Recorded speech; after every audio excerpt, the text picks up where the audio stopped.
ከአላህ በስተቀር በሐቅና በእውነት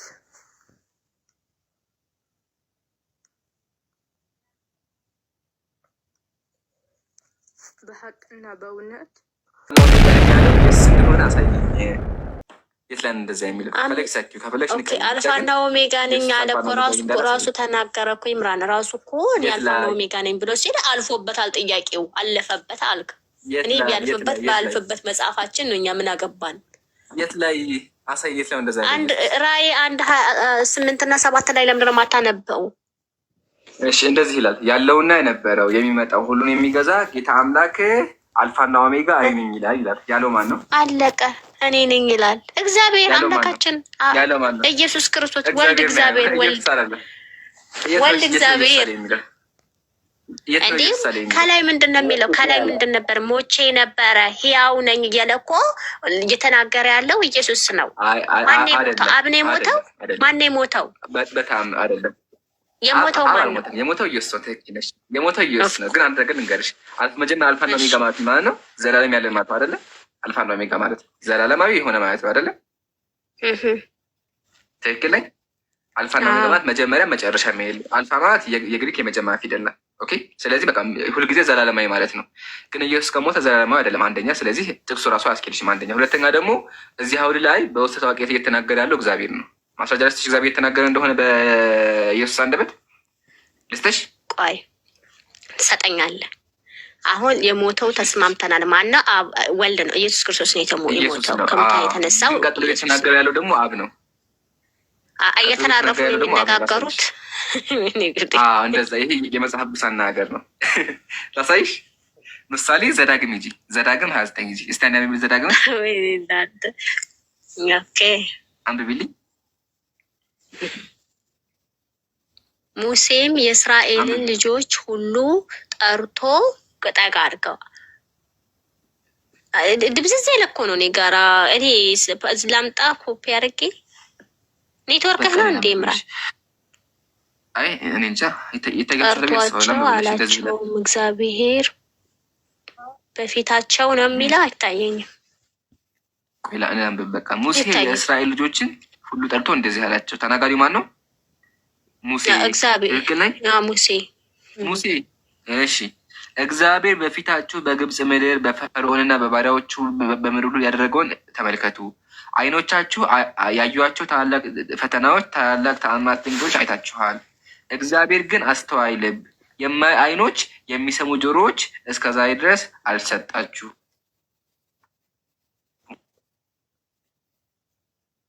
በምድረ ሙሴ አይደለ መርኋችኋል። ማሂ ትክክል ነኝ? ሙሴ ነው ተናጋው አይደለ? ሙሴ እየተናገራቸው ያለ። እሳችሁም አላረጀችባችሁም፣ ጫማችሁም በእግራችሁ ላይ አላረጀም፣ እኔ አምላካችሁ እግዚአብሔር እንደሆንኩኝ ይላል። ተናጋሪው ማን ነው? የሚነግራቸው ሙሴ ነው። መልእክቱን የሚያደርሰው ሙሴ ነው። ግን እግዚአብሔር አዙ መራኋችሁ። ተናጋሪ እኮ ሙሴ ነው። ስለዚህ ጋር እኔ እግዚአብሔር ነኝ ያለ። ስለዚህ ሙሴ እግዚአብሔር ነው። እኔ አምላካችሁ እግዚአብሔር እንደሆንኩኝ ታውቁ ዘንድ እንጀራ በላችሁም ይላል። አየሽ አይደለ? መራቸው እኮ እግዚአብሔር እኮ ነው ይሄን ያደረገ። ታዲያ ኦፍ ኮርስ እኔ አምላካችሁ እግዚአብሔር ነኝ ያለ ሙሴ እግዚአብሔር ነው።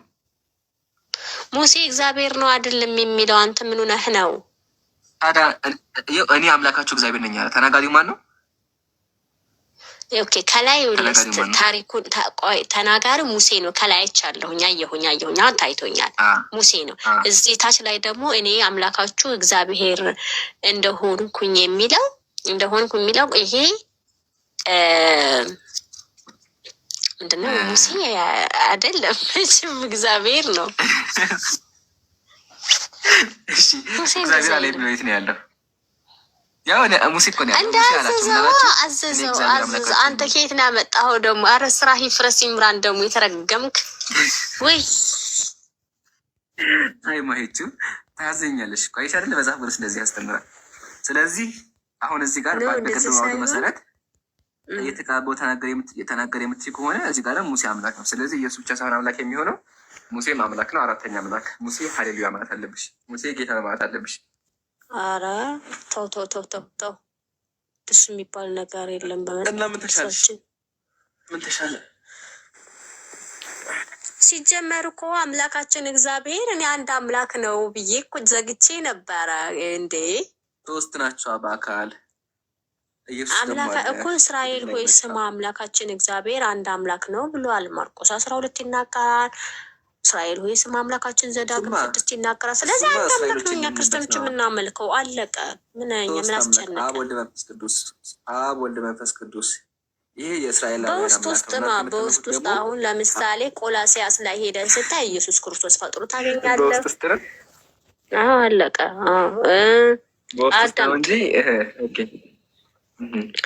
አዎ ቲቶ ላይ ስትሄድ የኢየሱስ ክርስቶስን አምላክነት ታገኛለህ። ቆላሲያስ ስትሄድ የኢየሱስ ክርስቶስን አምላክነት ታገኛለህ። ቲቶ ላይ ኢየሱስ አምላክ ነው። አጭበርባችሁ ነው ኢየሱስ አምላክ ነው አይልም። ቆላስይስ ላይ ነው ፈጠረ የሚለው ዙፋናትን አለቅነት ነው እንጂ ሰማያትን አልፈጠረ አይልም። መድኃኒታችን እያለ መድኃኒታችን አምላካችን እያለ ተው እንጂ ምራን ደግሞ አይልም። ላሳይሽ። ይሄ በአማርኛ አጭበርብሯችሁ ነው። ላሳይሽ። እሺ አጭበርብራችሁ ነው። ወላሂ አጭበርብሯችሁ ነው። ሁሉን ነገር እኮ አጭበርብሯችሁ ነው የምትሉት። ሁሉን ነገር አዎ፣ መጽሐፋችን እየነገረን እኛ ምን ብለን የምንጭበረበረው? ጌቶች ያጭበረብራሉ። እናንታችሁም እኮ እናንተ ቋንቋ ናችሁ ያጭበረብሯችኋል። ያው እንዴት ነው የማልችለው? አንብቤ መረዳት እችላለሁኝ እንዴ? አነባለሁ እኮ። ግን አሁን አማርኛ ነዋ። ግሪክ ታነቢያለሽ አንቺ? እሱ ንስሐ አባታችን እያስተማሩ ነው። ልመኩሽ እኮ እሱን ነው። አንቺ ስለማታውቂ እነሱ ናቸው የሚነግሩሽ። ተመልከች፣ እንደዚህ ይላል። ቆይ ይሄ አይደለ የተባረከው? አዎ እዚህ ጋር የተባረከው ተስፋችን እርሱም የታላቁ የአምላካችንንና የመድኃኒታችን ያለ ጥቅስ የፈለግሽው የአምላካችን የመድኃኒታችን አየህ፣ መድኃኒታችን የተባለ በመጽሐፍ ቅዱስ ደግሞ ማን ነው? ኢየሱስ። አይዋ አሁን ተመልከች፣ አሁን እቺ ቃል ታይሻለች። እቺ ቃል እና የምትለው ቃል ታይሻለች እና የምትለው ቃል አይሻት እቺን ቃል በቃ ተይሽ። ወደ ግሪኩና ወደ እንግሊዝ ደግሞ ተመልከቺ። ወደ እንግሊዝ ነው ግሪክ ጋር for the blessed hope of the appearing of the glory of our great God አለ። የታላቁ የአምላካችን መገለጥ የጠበቅን አለ አለ እና ሴቪየር ጂሰስ ክራይስት እንዲሁም የአዳኛችን የኢየሱስ ክርስቶስ አለ። ስለዚህ እና የሚል ቃል መሀል ላይ አለ። እያወራ ያለው ስለ አካል ነው። ያው እዚህ ጋር የምትመለከቺ ኤንድ ይላል። ያው ግሪኩ ያው ካይ ኤንድ። ስለዚህ ጌታ አምላክ የተባለውና ታላቅ ይሄ አዳኝ የተባለው ሁለት ተካል ነው። ጌታ የተባለው እግዚአብሔር ነው። አዳኝ ደግሞ የተባለው ኢየሱስ። ስለዚህ ኢየሱስ አምላክ አልተባለም። 4 ነጥብ።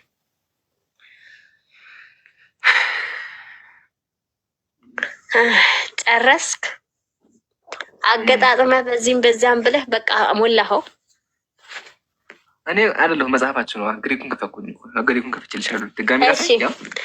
ዮሐንስ 5 አይቶ በቃ መጣኸው እኮ በእንግሊዝኛውም እንደሚላለ እዛ አማርኛው ላይም እና የሚላለች። ስለዚህ ትበው ይቀመጥሽ። ዮሐንስ ሌሎች አሉ መቀጠል የሚፈልጉ ሰዎች ስላሉ ይቀጥሉ። እሺ ኔርሚ ምናምን አሉ ይቀጥሉ። ከዛ በኋላ አለሁኝ። እሺ ኢየሱስ አምላክ ነኝ አንድ ነገር ልንገርሽ። ቆይ አንዴ እኔ በደንብ አግኝቻለሁኝ እኮ አገኘሁ። እሺ ቆይ እናወራበታለን። አሁን እኮ እስካሁን ሶስት ዓመታት ሶስቱን ሙድ ቀረኩብሽ። 3 ዓመታት ሶስቱን ሙድ ቀርጊያችኋል። አንድ ላስረዳሽ እንገርሽ። ኧረ በጣም ብዙ አለ። ልንገርህ እንዳሁንም ልቀጥል። እሺ ጨምሪ። በቃ 4ኛ ጨምሪ። ከዚያ ይበቃሻል። እኔ ጨምር። ኦኬ የዮሐንስ መልእክት። እሺ ዮሐንስ መልእክት 5:20 ሁሌም ነው እንደምታነቡት። በጣም ነው እንደወደዳችሁት ይሄንን። ያው ማሂላሳይ ለእያንዳንዱ መልሳለን ይታይሻል። ለእያንዳንዱ ዮሐንስ አጠራቅማችሁ አይደል እንዴ ሰብስባችሁ የምትውሉት? ምን ስራ አላችሁ? 1:8 ጌታዬና አምላኬ እና አንድ ነን። እያንዳንዱ መልሳለሁ ላሳይሽ። አሁን ወደ ጆን 5 እንምጣ። ጭራሽ ከነቲቸሩ ለይታችሁ ያስቀመጣችሁት ሁሉም የራሳችሁ ፎቶ አላችሁ። ከላይ ማውጫ። ይሄኛው እዚህ ጋር መምህር ነው። እዚህ ጋር ለመንፈስ ቅዱስ አለ። እዚህ ጋር ለጳውሎስ አለ። እዚህ ጋር ደግሞ ለዕብራውያን ጸሐፊ አለ። ይሄ ደግሞ ኢየሱስ ነው እንግዲህ ሲገል ማለት ነው። ለእያንዳንዱ አለን። እሺ አሁን ወደ እንትን እንመለስ። ወደ አንደኛው ዮሐንስ እንመለስ። ተመልከቺ ማይ እንደዚህ ይላል። ቁጥር 20 አይደል የፈለግሽው? አዎ እሺ የእግዚአብሔር ልጅ እንደመጣ አለ። የእግዚአብሔር ልጅ እንደመጣ እውነተኛ የሆነውን እናውቅ ዘንድ ልቦና እንደሰጠን እናውቃለን። እውነተኛ በሆነው በእርሱ አለን። እርሱም ልጁ ኢየሱስ ክርስቶስ ነው። እርሱ እውነተኛ አምላክና የዘላለም ሕይወት ይላል አይደለ? ጥቅሱ ይሄ ነው። ልጁ እውነተኛና የዘላለም ሕይወት ኢየሱስ ክርስቶስ ነው። አሁን ይሄን እንፍታ። መጀመሪያ የእግዚአብሔር ልጅ እንደመጣ ኢየሱስን ያመጣው ማን ነው? ያው እንደመጣማ እናውቃለን። ፈጣሪ መጣ እግዚአብሔር ወልድ ከድንግል ማርያም ስጋ ለብሶ ተወለደ። ማን ያመጣው ኢየሱስን? አባቶቻችን አምላክ ያው እግዚአብሔር አመጣው። የነበረ ህልውናው ተወለደ። አመጣት በላንተ ልጅ ያመጣውን አይደለም እንትኑን ነው ያየሁት። ባይብሉን ነው ሂጄ አይቼ የመጣሁት ፓውዝ አድርጌ እንጂ ምን እንዳመጣ አሁን አንብበው፣ በደንብ አንብበው። ጉድ ነው አሁን ጉድ ክርስቲያን ትሆናላችሁ እያዳሜ ሁሉ። መቼ ልንገርሽ አንድ ነገር አልግባልሽ። አእምሮ ያለው በደንብ የሚያስሰው መቼም ፍቅር አያመልጥም። ፍጥረት አስበዋል።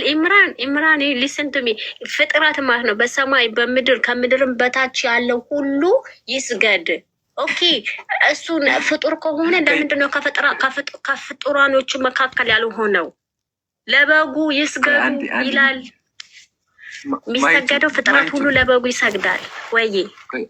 አንዴ ወላሂ እንገርሽ ማይ አሁን ቢያንስ አዲስ ነገር ተሰባብዬ ተስፋ አድርጌ ነበር፣ ግን አዘንኩብሽ። ለመስተሽ ቅድመ ጠይቁት ጥያቄ ምንድን ነበር? ኢየሱስ አምላክ የተባለበትን አምጪ ነው እንጂ ይሰገደለት ወይ ተሰገደለት አይደለም። ጥያቄ እኔ ይሰገደለት ከፈለገ አምላክ አይደለም እንደሚሰገድለት። ቆይ አምላክን አይደለም የሚመለክ ማን ነው? አይደለም ለሰዎችም ይሰገዳል። ምሳሌ መጽሐፍ ቅዱስ አንደኛ ሳሙኤል ላይ ለዳዊት ሰገዱ ይላል። በሰማይም በምድርም ከምድርም በታች ሁሉ ለእሱ ለንጉሱ ሰገዱ። ሰግደዋል። ነገስታት በሙሉ ሰግደዋል። እሱን ታዩና እሱን እንርሳውና ማለት ነው። ዮሴፍ ነቢይ ሰግዶታል። ዮሴፍ ነቢይ አይሻልም? ነቢይ ለዮሴፍ ሰግዷል። አሁን ጥያቄ ስለ ስግደት አለን። ከፈለገ ይሰገድ፣ ችግር የለውም። እኔ ጥያቄ እሱ አይደለም። ይሰገድለት ይቆምለት ምንም አያገባኝም። ኢየሱስ ስልጣን እንደተሰጠው አውቃለሁ። አሁን ጥያቄያችን እሱ ሳይሆን አምላክ ነው ያልሽበትን ማስረጃ አምጪ ነው። አምላክ የተባለበትን እኛ ነቢይ የሚል ቃል በቃል ከመጽሐፍ ቅዱስ አመጣ። ቃል በቃል ነቢይ ነኝ አለ ኢየሱስ ከራሱ አንደበት። አንቺ ደግሞ ከኢየሱስም ሆነ ከሐዋርያ የት ቦታ ላይ ነው ኢየሱስ አምላክ የተባለው ማስረጃ?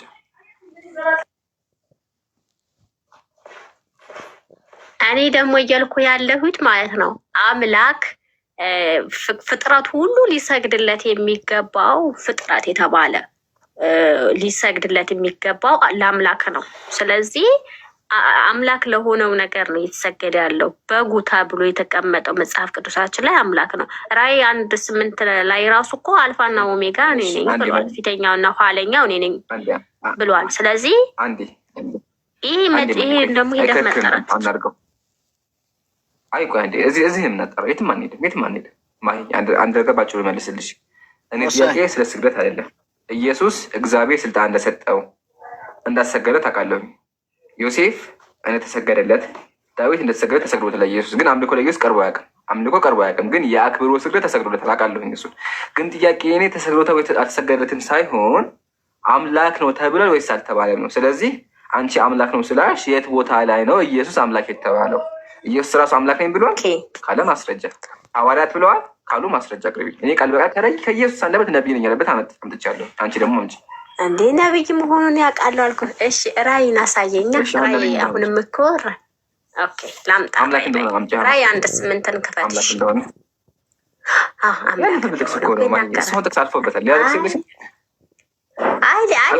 እሱን መጀመሪያ ሲጀመር አመለጠ።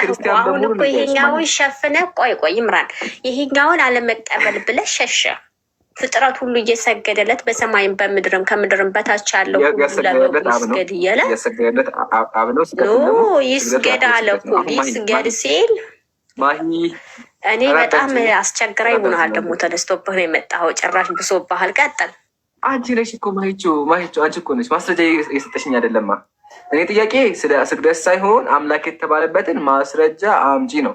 እባክሽማ አሁንም ካለሽ አምጪ። ራዕይ 1:8 አልፎበታል። ወላሂ የትኛውም ክርስቲያን ሂጂ ይህን ጥቅስ አይጠቀመውም። አሁን ከተጠቀመውም ደግሞ የማያውቅ ሰው ነው። ለምን? ይሄ ጥቅስ የማው ስለ አብ ነው።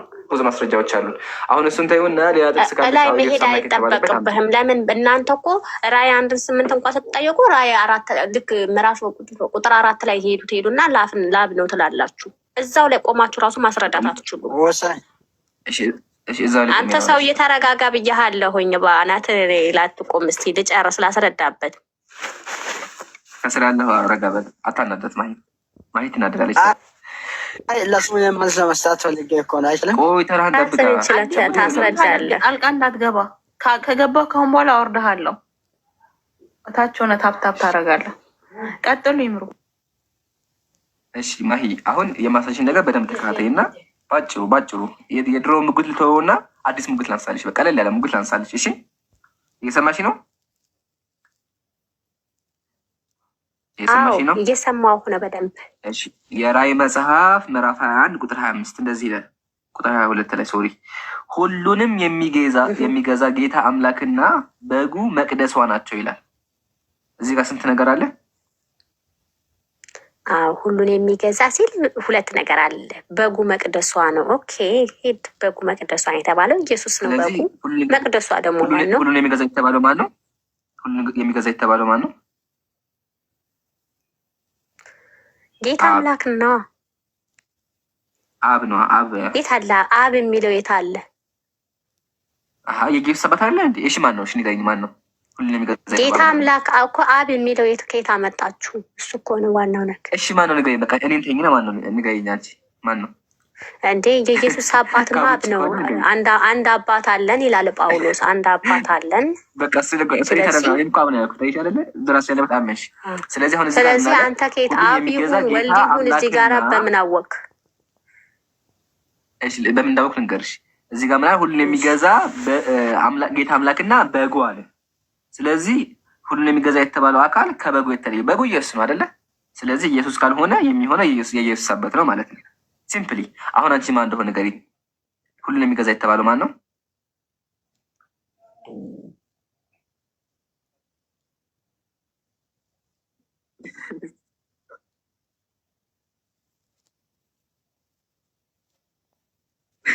ተረኝም ብያለሁ። እሺ እንቀጥል። ከዛ በጉ የተባለው ማን ነው? እሺ በጉ የተባለው ማን ነው? በጉ ወልድ እግዚአብሔር ነው። ወልድ እግዚአብሔር ማሻአላህ። ስለዚህ ሁሉን የሚገዛ የተባለ አብ አለ፣ በግ ደግሞ ኢየሱስ ነው። እሺ አሁን ይሄን ያዥልኝና የራዕይ መጽሐፍ ምዕራፍ 4 ቁጥር 2 ነኝ እንደዚህ ይላል። ለምን ትሄዳላችሁ እኮ ነው። እዛው ላይ አብራሩልኝ። ቆይ እሺ አንዴ ባላ ከዛ ይገባሽ። አንዴ ብቻ ተረጅ፣ ችግር የለውም። በቃ ጥቅሶችን ጠቅሼ ላስረዳሽ ፈልጌ አንዴ ረጋ። እንደዚህ ይላል። ወዲያውም በመንፈስ ነበርኩኝ፣ እነሆም ዙፋን በሰማይ ቁሞ አየሁኝ፣ በዙፋኑ ላይ ተቀማጭ ነበር አለ። ሰማይ ላይ ምን አየ? እንትና ዮሐንስ ምን አለ? ሰማይ ላይ ወገናችን ማይ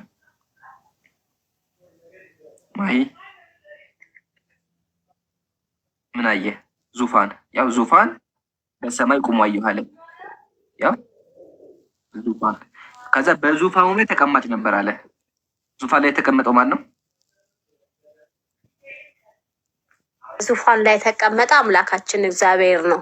አብ ወልድ መንፈስ ቅዱስ አንድ አምላክ። አብ ወልድ መንፈስ ቅዱስ አንድ አምላክ፣ አንድ እግዚአብሔር አብ አይደለም። አብ ብቻ ላሳይሽ። አብ ብቻ ነው። ተመልከች፣ እንደዚህ ይላል። በውስጥ እኮ አንድ እግዚአብሔር ነው። አንተ ምን ሆነህ ነው? ምንድን የምትነጣጥለው? ቆይ ላሳይሽ። ችግር የለውም። የራዕይ መጽሐፍ ምዕራፍ 5 እንደዚህ ይላል። በዙፋኑ ላይ በተቀመጠው በቀኝ እጁ ላይ በውስጡና በኋላ የተጻፈበት በሰባት ማኅተም የተዘጋ መጽሐፍ አየሁኝ አለ። ከዙፋኑ ጎን መጽሐፍ ነበረ። ከዛ ተቀጥሎ እንደምትመለከች በዙፋኑና በአራቱ እንስሶች መካከል በሽማግሌዎች መካከል እንደታረደ በግ ቁሞ አየሁኝ አለ።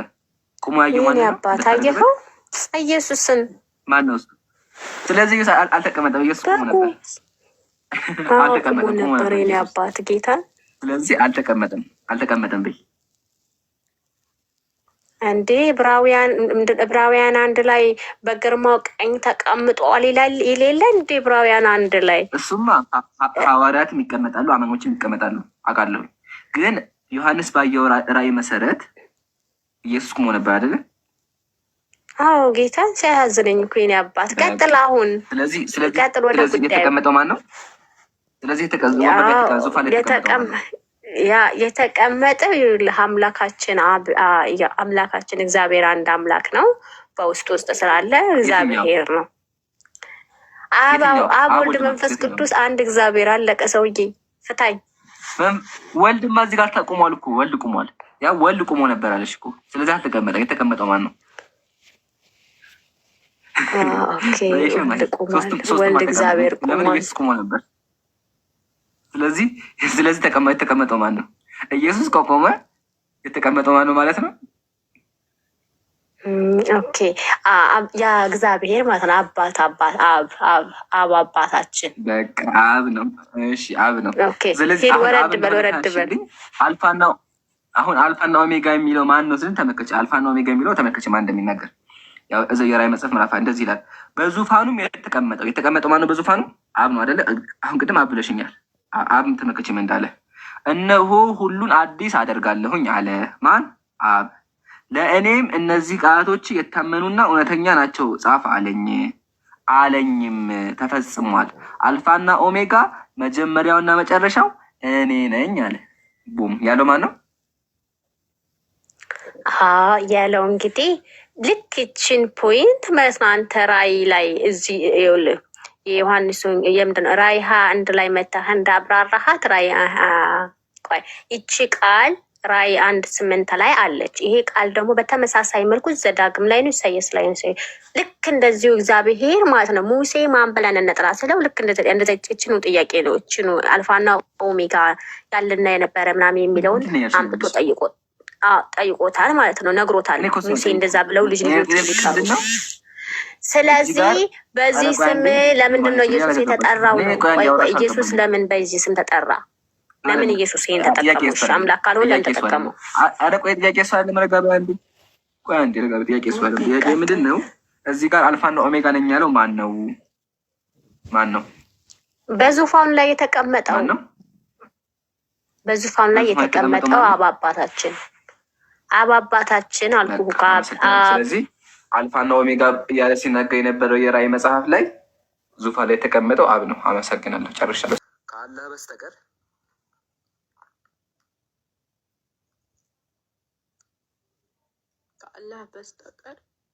በሀቅና በእውነት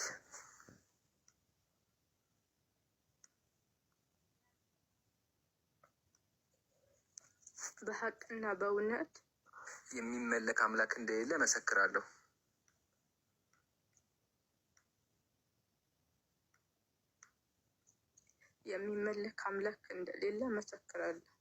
ነብዩ መሐመድም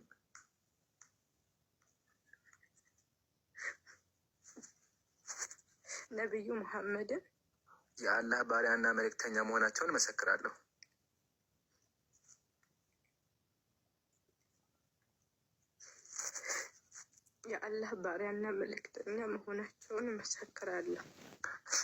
አላሁ አክበር አላሁ አክበር አላሁ አክበር ሱመ አላሁ አክበር። ሁላችሁም ተክቢር አድርጉ። አልሐምዱሊላህ ረቢል ዓለሚን። ለዓለማቱ ጌታ ምስጋና ይገባው። ከጨለማ ወደ ብርሃን ያወጣሽ ጌታ ምስጋና ይገባው። ከዚህ በኋላ ሳም የድህነትን መንገድ የማይበጠሰውን ገመድ ይዘሻል። ኢንሻላህ ከዚህ በኋላ ሙስሊም ሆነሻል ማለት ነው። ችግራችን፣ ደስታችን ከዚህ በኋላ በቃ እንደኛ ነሽ። አንቺ ሙስሊም ነሽ፣ የነቢያት እምነት የምትከተይ ነሽ። ኢንሻላህ ያው እስልምና ማለት ቅድም እንደገለጽኩልሽ በቃ ለአላህ እጅ ነገር ሰጥቶ እሱን ብቻ ማምለክ ነው ኢንሻላህ። ስለዚህ ከዚህ በኋላ ዲንሽ ላይ በደንብ ጠንክሪ፣ ስለ እስልምና በደንብ እወቂ። እህት ዘህራ አለች፣ እህት ዘህራን ፎሎ አድርጋት እና ኢንሻላህ እሷን ፎሎ ታደርገሻለች። የሰለምቴዎች ግሩፕ አለ፣ እዛ ገብተሽ ኢንሻላህ በደንብ ትማሪያለሽ። ከሱ በፊት ግን ደስታዬ ልገልጽ አልችልም። ለዓለማቱ ጌታ ምስጋና ይገባው። በእኛ እጅ አንድ ነፍስ ከጀሃነም ስለወጣ ነቢዩ ምን አሉ? ለአን የህዲየ ቢከ ረጁለን ዋሂድ፣ አላህ በአንተ የተነሳ አንድ ሰው ቢመራ ኸይሩን ለከ ሚማ ጠለዐት ዐለይሂ ሸምስ። በቃ ከሁሉም ነገር በላጭ ነው እና ከሁሉም ነገር በላጭ የሆነውን ነቃ አግኝተናል። እንኳን ደስ ያላችሁ። እዚህ ጋር ያላችሁ ሁላችሁም 1200 ሰዎች አንዲት ነፍስ ከገሃነም ድናለች። እህቴ ሳም ኢንሻላህ ከዚህ በኋላ ያው ምንም ኃጢአት ያለበች ንጹህ ነሽ። ቁርአን ላይ ዩግፈር ለሁ ማ ቀድ ሰበቀ አለ። ያለፈ ቦታ መውልሽ በቃ ከዚህ በኋላ አንቺ እንደ ንጹህ ልጅ ነሽ፣ ምንም ኃጢአት የለብሽም። ስለዚህ በዱዓ አትርሲን። ኢንሻላህ በቻልሽው ትንሽ ላይ ጠንክሪ እና እዚህ ጋር ሳልናገር የሚፈልገው ነገር ምንድን ከዚህ በኋላ እንቅፋት ይበዛል። እሺ በዘመዶችሽም በሁሉም እንቅፋት ሊበዛ ይችላል። በውስጥም እየመጡ የሰሙ ሰዎች ሊሰድቡሽም ሊያንቋሽሽ ይችላሉ።